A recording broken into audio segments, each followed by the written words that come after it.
여행을 마치고 와서 이제 2주 정도 제가 교회를 비웠기 때문에 교회에 온 여러 가지 행정적인 우편물들, 또 연락 온 곳들, 또 여러 사역들을 이제 보고를 받았는데요.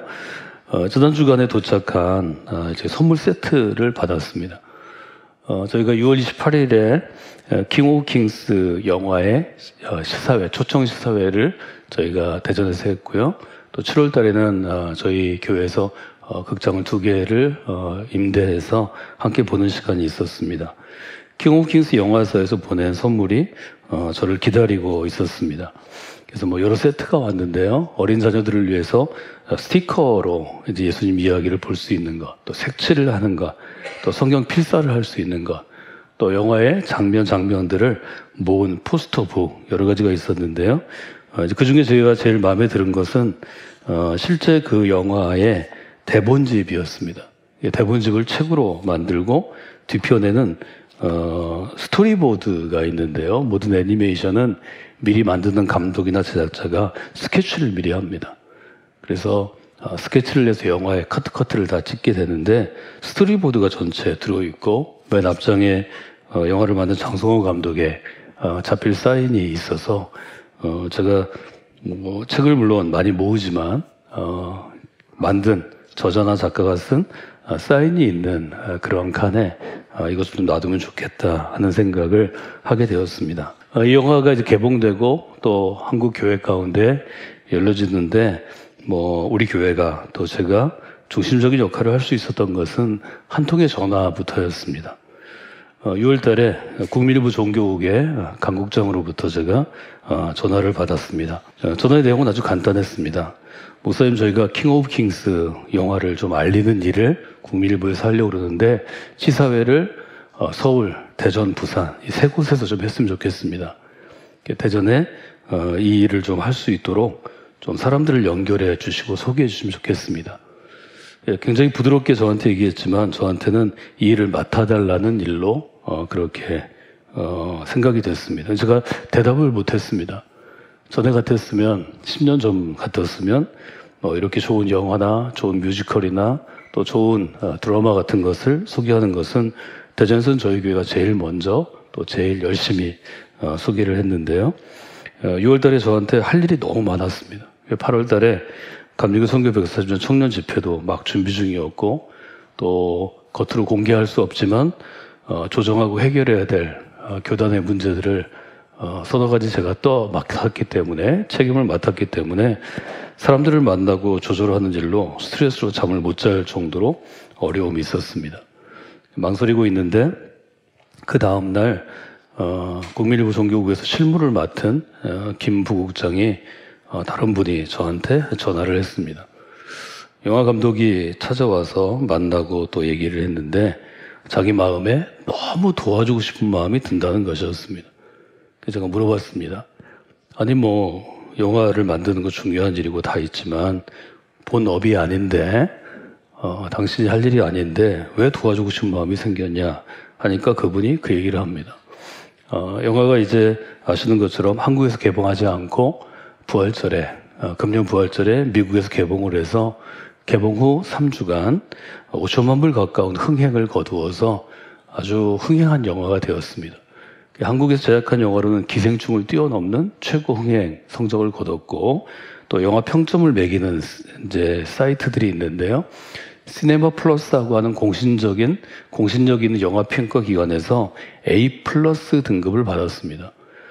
지금까지 개봉된 수십 년간의 수만 편의 영화 중에 시네마 플러스에서 A 플러스를 받은 영화는 128편 밖에 없고 마지막으로 128번째 영화가 킹 오브 킹스였습니다. 여러분 영화에 관심 있는 분들은 잘 참고하시는 로튼 토마토라는 평점 기관도 있는데요. 로튼 토마토에서도 최고 평점을 4월 달에 받았습니다. 근데 이제 한국에서 영화를 개봉할 때 직접 영화 제작사가 홍보하는 게 아니고 영화 개봉을 돕는 대행사가 있다고 합니다. 그런데 이 영화를 들고 우리나라의 영화 홍보 대행사를 갔는데 뭐라고 얘기하는가 하면 우리는 기독교 영화는 홍보 안 합니다. 이런 이야기를 들었다는 겁니다. 그래도 미국에서 이렇게 흥행을 하고 뭐 한국 영화로 제일 유명한 기생충보다 더 좋은 반응이 있었다 그러면 서로 홍보를 해줄 줄 알았는데 홍보 대행사들로부터 모든 대행사가 우리는 교회 영화, 예수 이야기, 기독교 영화는 홍보 안 한다는 통보를 받았다는 것입니다. 이 말이 평생토록 아주 좀 냉철하고 좀 더 냉소적인 직업인 기자를 냈던 이분의 마음에 걸린다고 이야기했습니다. 사실 저도 그랬습니다.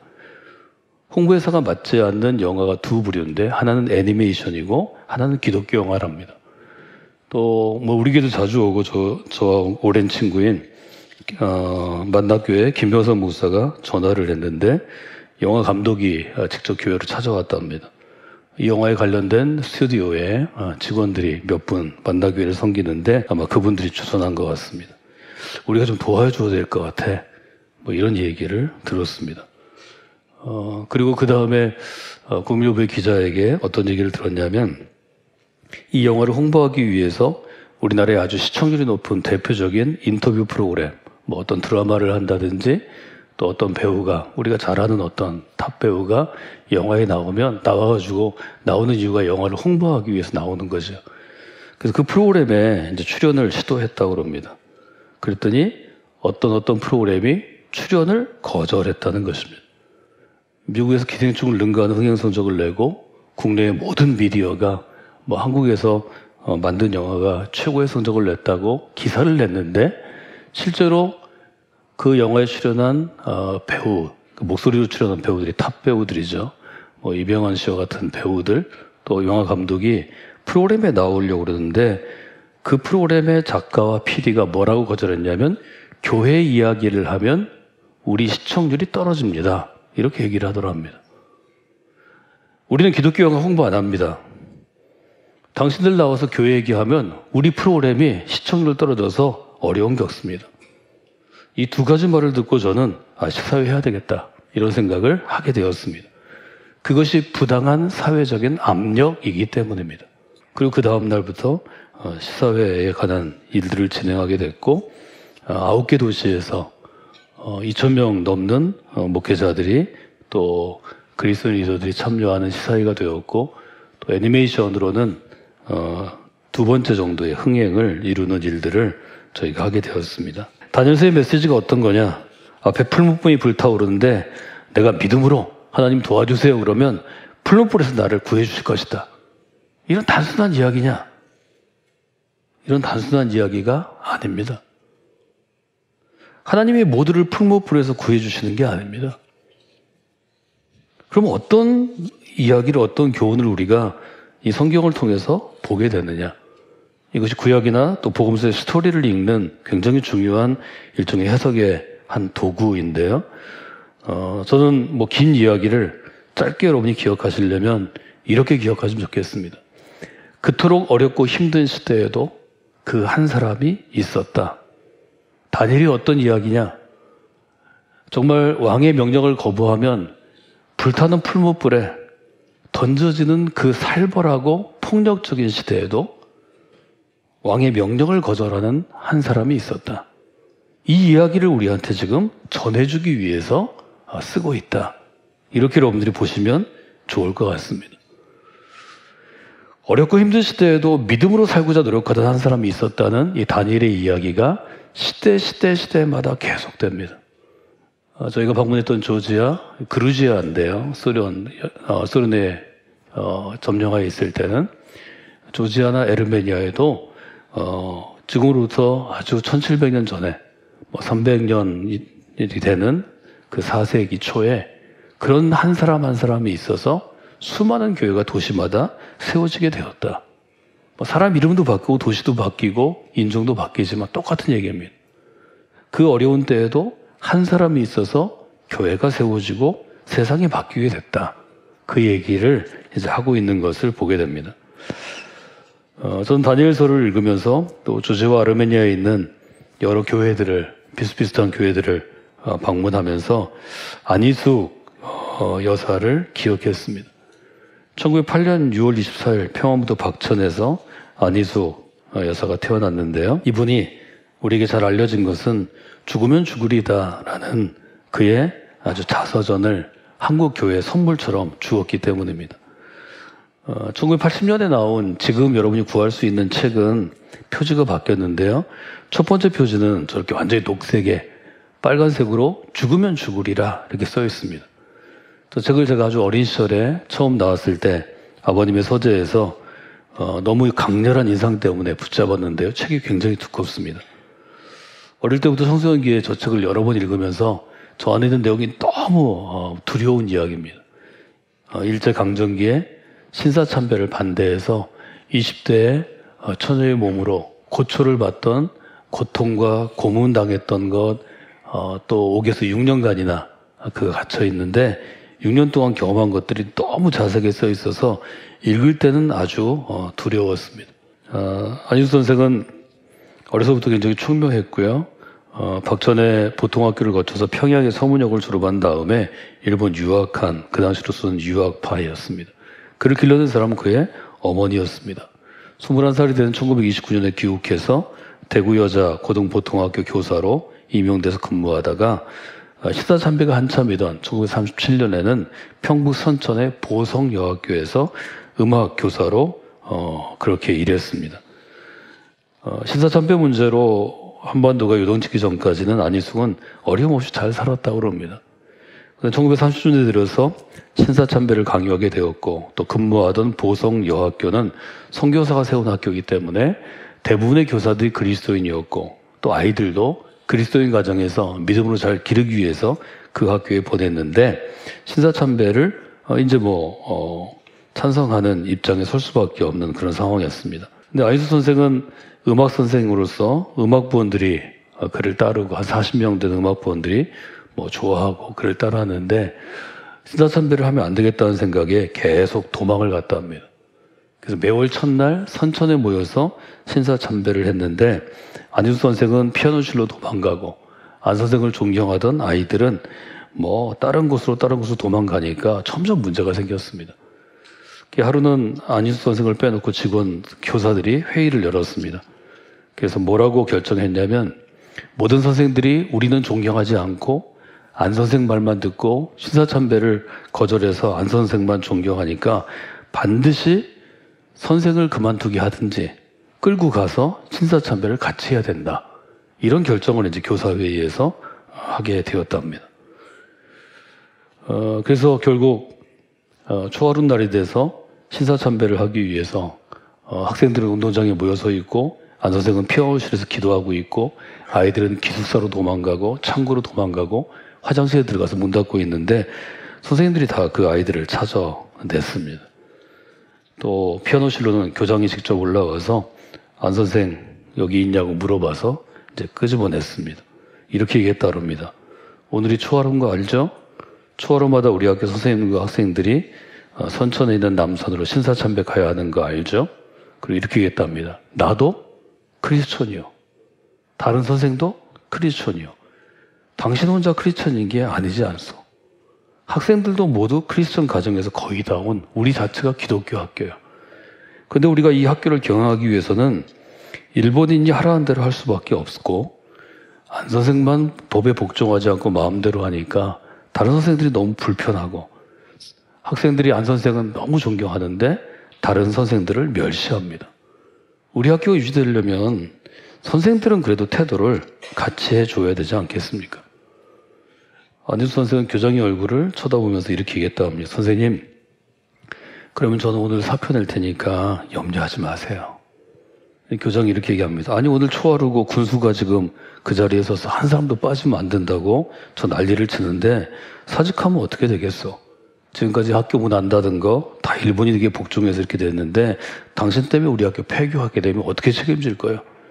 그래서 할 수 없이 안희숙 선생이 그러면 저도 오늘은 산에 올라가겠습니다. 그러나 저는 제가 옳다고 생각하는 대로 행동을 하겠습니다. 이렇게 했답니다. 그래서 이제 교장과 교장 선생님, 안 선생님을 데리고 와서 산에 올라갔습니다. 학생들이 수군거리기 시작했습니다. 아유, 안 선생님 너무 존경했는데 저 사람도 결국 신사참배하러 가는구나. 안희숙 선생은 학생들 앞에 걸어가면서 이 다니엘서를 생각하고 계속 암송했다고 합니다. 다니엘 3장 16절, 17절, 18절입니다. 우리가 이 일에 대해서는 왕에게 대답할 필요가 없겠습니다. 만약에 그렇게 돼도 우리가 섬기는 하나님이 우리를 풀무 불에서 건져내시겠고 왕의 손에서 건져내실 것입니다. 그렇게 하지 아니할지라도 우리는 왕의 신들을 섬기지도 않고 왕이 세운 금신상에게 절하지도 않을 것입니다. 그분의 책에 보면 이렇게 혼잣말을 하며 산에 올라갈 때 너무 무서웠답니다. 그런데 너무 무서우니까 찬송을 좀 하고 싶은 충동을 느껴서 소리를 내서 찬송했답니다. 그 찬송이 주 예수 이름 높이어 다 찬양하여라. 금면류관을 드려 만유의 주 찬양. 지금 찬송가 있죠. 그렇게 해서는 안 되니까 주기도문도 외우고 마태복음 5장도 암송하고 요한복음 15장도 암송했습니다. 산 위에 올라갔습니다. 산이 도착해서 보니까 벌써 일본 사람들 다 서 있고 이름 있는 목사님, 장로님, 또 각 학교 선생님들과 학생들, 또 군청과 관청의 공무원들로 꽉 차 있고 형사들이 둘러서서 각 열을 이제 호위하고 사실은 감시하고 서 있었습니다. 행사를 맡은 한 일본 관리가 일본말로 차에 타고 고함을 지르고 모두가 동쪽을 향해서 돌아섰습니다. 그리고 이렇게 얘기한다고 합니다. 살아있는 신인 천황폐하와 황태신공을 향해 최경례. 최경례란 말은 가장 존경하는 뜻으로 정중히 격려하는 것이고 그와 동시에 허리를 90도로 숙여서 한 1분 정도 절하고 그 자리를 움직이지 않는 거죠. 지난주에 제가 사진을 보여드렸습니다. 근데 이 안희숙 선생은 처음부터 섰던 그대로 똑바로 하늘만 바라보고 꼼짝도 안 하고 서 있었답니다. 이제 그다음부터 이제 여러 가지 일이 생깁니다. 군수실에 불려가고 형사들에게 잡혀가고 협박을 당하고 또 그 어머니가 안희숙 선생을 그 다음날 신의주로 피신을 시키고 그때부터 이제 그저 교사에 불과했던 청년 안희숙이 이 신사참배를 반대하는 주된 인물로 점점 이제 나아가게 됩니다. 실제로 안희숙이 점점 그 일에 주동이 되자 신사참배 운동을 주관하던 박관준 장로란 한 분이 안희숙을 찾아와 설득했고 1939년 일본에 가서 일본의 정치인과 일본의 그리스도인과 그들에게 설득하고 신사참배를 아주 반대하다가 그는 평양형무소에 수감되게 됩니다. 6년간 죽을 고생을 했는데 사형 집행이 결정된 일주일 앞두고 1945년 8월 15일에 일본 천황이 항복해서 그 다음 주에 석방되는 아주 드라마틱한 삶을 살아서 우리에게 여러 가지 이야기를 알려줍니다. 제가 안희숙 선생의 이야기를 여러분에게 소개해드리는 것은 책을 한번 좀 읽어보시면 좋겠습니다. 죽으면 죽으리다를 읽어보시면 하나님께서 한 시대에 어떤 교훈을 주실 때 수많은 사람들이 다 사회적인 압력에 굴복해서 다 그냥 신사참배하지만 이렇게 안희숙과 같은 청년들이 한두 명, 다니엘처럼 그 어렵고 힘든 시대에도 믿음을 지키는 그러한 사람들이 그 시대에도 세워진다는 것을 볼 수 있습니다. 그저 바라고 제가 생각하는 것은 여러분들 가운데 그런 힘들고 어려운 시대 가운데 이런 일이 있다면 제가 믿음을 지키는 한 사람으로 좀 제가 세워지기 원합니다. 제가 그 한 사람이 되기를 원합니다. 이런 믿음을 가진 분들이 우리 가운데 많이 있으면 좋겠습니다. 또 10년 후에도 20년 후에도 30년 후에도 이런 결정을 해야 될 순간이 왔을 때 우리 교회에서 자라는 청년들이 그 한 사람이 제가 되기를 원합니다. 이렇게 고백하는 역사가 우리 교회 스토리 가운데 좀 쓰여졌으면 좋겠습니다. 오늘 함께 읽은 다니엘서 3장 24절부터 30절은 느부갓네살이 결국 다니엘과 그 친구들의 믿음을 받아들이는 것입니다. 하나님을 찬송할지로다. 그렇게 느부갓네살이 28절에 얘기합니다. 느부갓네살이 말하여 이르되 사드락과 메삭과 아벳느고의 하나님을 찬송할지어다. 29절 사드락과 메삭과 아벳느고의 하나님께 경솔히 말하면 그 집을 쪼개고 그 집을 거름토로 삼을지니 이는 이같이 사람을 구원할 다른 신이 없음이라. 마지막 30절 왕이 드디어 사드락과 메삭과 아벳느고를 바벨론 지방에서 더욱 높이니라. 안희숙과 같은 또 다니엘과 같은 그런 그리스도인들이 일제강점기에 또 전쟁 후에 또 어려운 때에 그런 신앙을 지켜서 지금처럼 우리가 공개적으로 하나님을 높일 수 있고 또 하나님을 의지할 수 있는 이런 상황이 만들어졌다는 것을 기억하시면 좋을 것 같습니다. 8월 16일 청년집회에 저희가 초청한 워십을 인도했던 피어 워십의 대표곡이 하나님의 부르심에는 후회가 없습니다 라는 곡입니다. 우리 한 사람 한 사람은 지금 사회적인 압력에서 또 두려워할 수도 있고 또 여러분이 타협할 수도 있고 또 여러분 믿음이 우리가 스스로 보기 연약할 수도 있습니다. 그러나 저는 하나님의 부르심에 후회가 없다는 이 고백이 성경의 명령이라고 생각합니다. 하나님이 그 순간에 믿음 주시면 또 용기를 허락해 주시면 우리 누구나가 그렇게 쓰임 받을 수 있습니다. 신사참배를 반대했던 안희숙 여사나 아니면 느부갓네살의 신상 숭배에 반대했던 다니엘처럼 그런 일들이 우리 가운데 있는 것을 기억합니다. 저는 오늘 다니엘서 3장의 마지막 부분을 이렇게 요약해 봤습니다. 하나님의 청년은 날숨처럼 곧 사라질 것에 목숨을 걸지 않는다. 저는 이런 분명한 고결한 결단은 신앙인에게 매우 중요한 것이라고 생각합니다. 우리는 썩어질 것을 얻기 위해서 예수 믿는 게 아닙니다. 우리 정도 잘 사는 나라가 되면 성실하고 정직하게 일하면 먹고 사는 데는 지장이 없습니다. 하나님께서 우리에게 지금 원하시는 건 어떤 거냐 하는 걸 잘 생각하시면 좋겠습니다. 썩어질 것을 얻기 위하여 하나님께 금식하고 기도하고 열심히 봉사하는 건 여러분 아무 소용없는 일입니다. 그것은 예수 믿는 이유가 될 수 없습니다. 우리로 예수 믿는 사람이 되게 하는 것, 신앙을 주시는 것은 하나님이 원하시는 일을 내가 살아있는 이때, 이 시대에 하기 위함입니다. 그게 믿음이지 않겠어요? 그래야 그 정도의 목숨을 걸어야죠. 조금 열심히 하면, 힘 있는 누가 도와주면, 아니면 운 좋으면 할 수 있는 일에 목숨을 거는 건 저는 신앙인이 할 일이 아니라고 생각합니다. 왜 하나님을 믿는가? 왜 그리스도인이 되어야 하는가? 왜 사회적인 압력이 있고 부정적인 인식이 있어도 교회를 세우고 유지해야 되는가?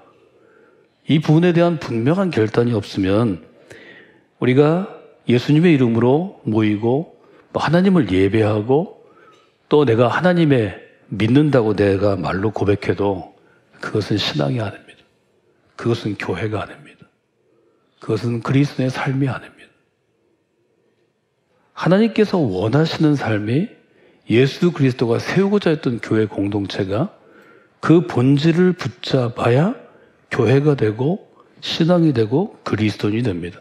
여러분 우리처럼 이제 잘 사는 나라 선진국, 종교가 필요 없는 사회에서 신앙생활을 하는 것은 힘들고 어려운 때 신앙생활을 하는 것보다 훨씬 더 어려운 일이고 훨씬 더 정교한 일이라고 저는 생각합니다.